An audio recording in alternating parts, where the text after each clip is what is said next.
हर्के चाहिँ नि धरानमा बसेर प्याउ प्याउ प्याउ प्याउ गरिरहेछ नि त अनि हर्के होइन। यहाँ सुन हेर राम्रोसँग हेर।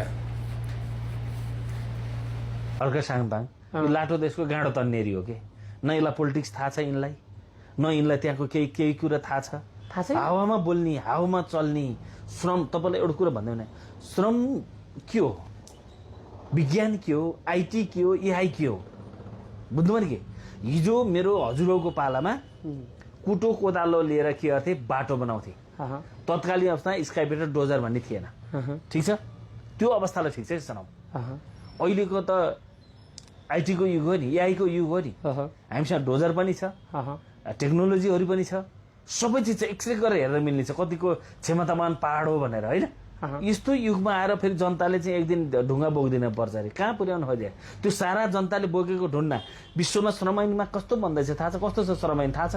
त्यो हर्कलाई सुनाइदिनुहोस् तपाईँले। विश्वको श्रम ऐन भनेको 10-15 केजी भन्दा बढी मान्छेले उचाल्न पाएन, पर्दैन।